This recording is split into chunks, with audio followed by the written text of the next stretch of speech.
Saludos amigos y bienvenidos a este su espacio Conversando con el Doctor. Unos minutos dedicados a compartir conocimientos y recomendaciones para llevar una vida más saludable. Quédese con nosotros.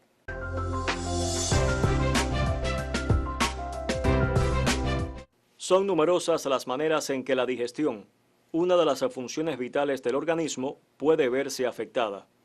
Es frecuente la digestión lenta y diversos procesos que inflaman y lesionan la mucosa digestiva. Esta tarde conversaremos sobre una dolencia muy común, el reflujo gastroesofágico.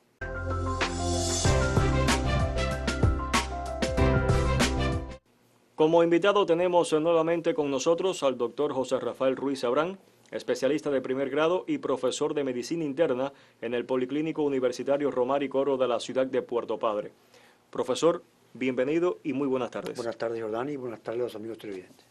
Profesor, primeramente, ¿en qué consiste el reflujo gastroesofágico?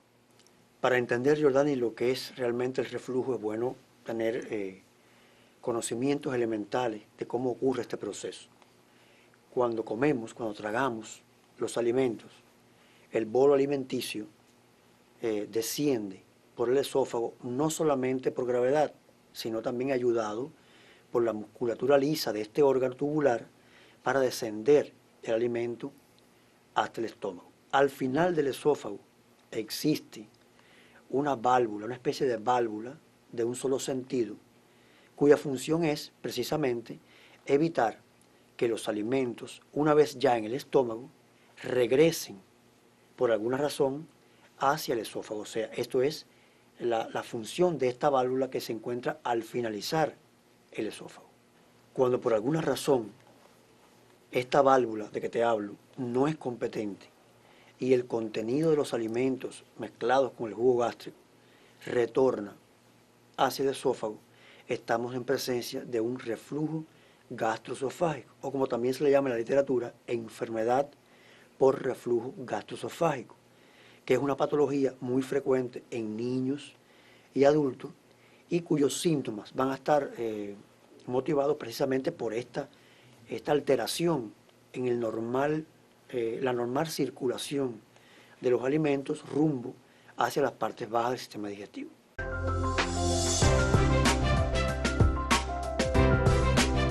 Doctor, ¿por qué el reflujo causa problemas? En realidad, Jordani, es fácil de entender y es un proceso que tiene su explicación.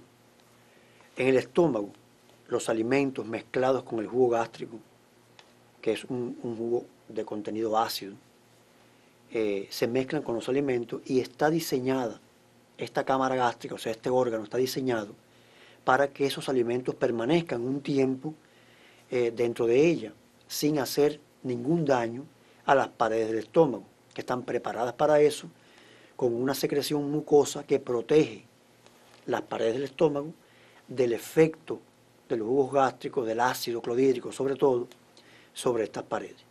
Sin embargo, cuando el contenido gástrico regresa hacia el esófago o partes altas del tubo digestivo, como esos órganos no tienen esa protección contra el jugo gástrico, pues esta presencia de los alimentos mezclados con el ácido genera irritación, erosiones de la mucosa, quemaduras, úlceras y toda una serie de alteraciones del tejido que son las que causan los síntomas de la enfermedad por reflujo gastroesofágico. Precisamente, ¿cuáles son esos síntomas, profesor? No todas las personas, Jordani, perciben por igual los síntomas del reflujo gastroesofágico.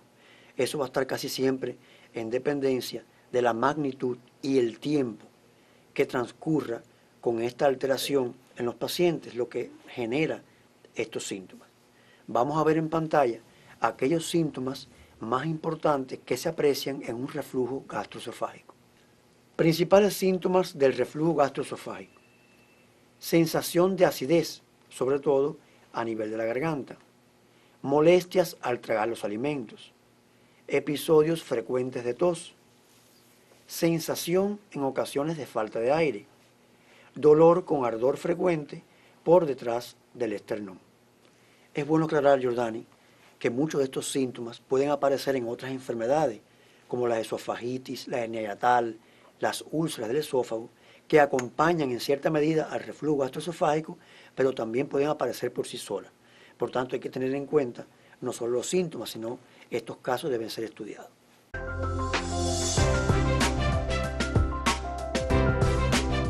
Especialista, ¿se han identificado factores o causas que propician la aparición de reflujo? Por supuesto, Jordani. Casi todas las enfermedades son favorecidas por factores, por situaciones que la hacen más fácil de aparecer. Y el reflujo gastroesofágico no es la excepción. Vamos a ver en pantalla aquellos factores que favorecen la aparición del reflujo gastroesofágico. Factores que favorecen la formación de un reflujo gastroesofágico. Existencia de una hernia hiatal, en la cual parte del estómago asciende al tórax. Aumento de la presión abdominal, como en los casos de obesidad, embarazo y esfuerzos abdominales continuos. Abuso de ciertos medicamentos, como el novatropin, el nifedipino, entre otros. Acostarse después de comer, comer tarde, en la noche, siestas inmediatas, en fin. Uso frecuente de estimulantes y tóxicos, como el café, el chocolate, el tabaco, etc. Estos factores, Jordani, no solamente contribuyen a la aparición del reflujo gastroesofágico, sino que contribuyen, de no tenerlos presentes, a que éste se mantenga en el tiempo y que sea más propicio que surjan complicaciones de esta enfermedad. Doctor, ¿cómo se hace el diagnóstico del reflujo? Bueno, Jordani, los síntomas que ya hemos mencionado, los síntomas propios de esta enfermedad, son a veces bastante ilustrativos para que el médico sospeche la presencia de un reflujo. Pero en los casos en que hay duda o que se necesita un diagnóstico de certeza, existen algunos estudios complementarios que se pueden indicar para comprobar la sospecha clínica del reflujo. En primer lugar, tenemos la radiografía contrastada del esófago y el estómago, que es un estudio radiográfico que nos permite detectar la presencia de incluso las secuelas del reflujo, o sea, de úlceras, de inflamación del esófago, de esofagitis, pero es un estudio que no da todos los elementos. La manera de investigar con más fuerza, con más certeza, la presencia de un reflujo es sin duda el estudio endoscópico, o sea, obtener una vista endoscópica del interior del tubo digestivo, lo cual se hace a través de la endoscopía digestiva, que es muchas veces suficiente para confirmar o no el diagnóstico de reflujo gastroesofágico.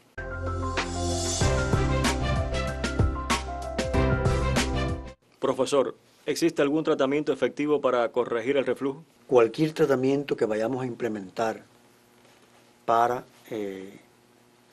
enfrentar un reflujo gastroesofágico necesita en primer término neutralizar todos los factores favorecedores de esta enfermedad que hemos mencionado hace unos minutos. Algunos de ellos son sencillos de corregir y otros no tanto, pero de una u otra forma, modificar estos factores es la base de cualquier tratamiento exitoso para el reflujo gastroesofágico. En primer lugar, las personas que padezcan de un reflujo gastroesofágico deben hacer una dieta de fácil digestión, evitando el exceso de carne, derivados de la carne, grasa y otros alimentos que incrementan el tiempo digestivo y tienen un impacto negativo frente a esta enfermedad. Esto es muy importante y es lo primero que debe hacerse. Y otra cosa interesante que hay que tener en cuenta es que las personas con reflujo no deben acostarse nunca después de comer, ni dormir siestas después de almuerzo, ni comer muchos alimentos y acostarse por la noche de manera inmediata, porque eso conspira contra la curación de este proceso. Finalmente, Jordani, existen medicamentos que se utilizan en estos casos. Por ejemplo, el omeprazol, la ranitidina, la cimetidina, que son fármacos que reducen la producción de ácido del estómago. O sea, ellos no impactan sobre el reflujo, pero al reducir la acidez, reducen, valga la redundancia, los síntomas que se producen por este problema.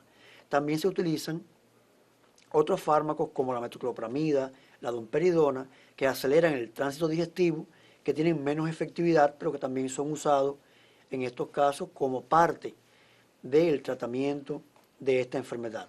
Sin embargo, lo correcto es lo integral, sea la dieta apropiada, los factores, evitar factores que favorezcan la enfermedad y un uso racional de los medicamentos sin llegar a la automedicación que muchas veces es peligrosa. Por ejemplo, en los casos de reflujo no debe utilizarse nunca el Novatropin porque incrementa la relajación del esfínter esofágico y eso puede incrementar también el retorno del contenido gástrico al esófago. Una última pregunta. ¿Puede complicarse un reflujo gastroesofágico?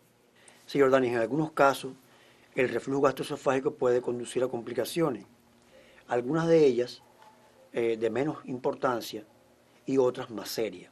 Por ejemplo, la faringitis por reflujo gastroesofágico es una complicación que no trae consecuencias graves y que resuelve de una manera bastante consecuente una vez que se corrige el reflujo. Sin embargo, en aquellas personas que no hacen tratamiento, que pasan mucho tiempo con estos síntomas sin darle importancia, es más frecuente que aparezcan complicaciones de mayor envergadura, como por ejemplo la esofagitis, las úlceras del esófago, que son a veces muy difíciles de tratar, y finalmente la complicación más temible del reflujo gastroesofágico crónico, que es el cáncer de esófago. Las personas que no se tratan, que mantienen años esta situación sin un tratamiento médico adecuado, pueden crear las condiciones en la mucosa del esófago, una alteración que se llama esófago de Barrett, que conduce en un 80% al cáncer de esófago.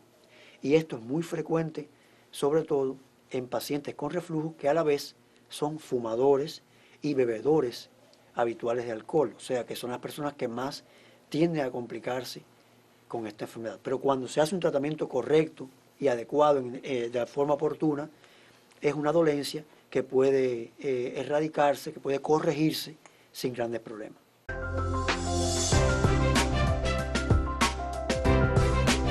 Profesor, como siempre, un verdadero placer tenerlo junto a nosotros. Igualmente, Jordán. Y a ustedes, mis amigos de siempre, la invitación a un nuevo encuentro para aprender interesantes temas médicos y de salud, aquí, conversando con el doctor.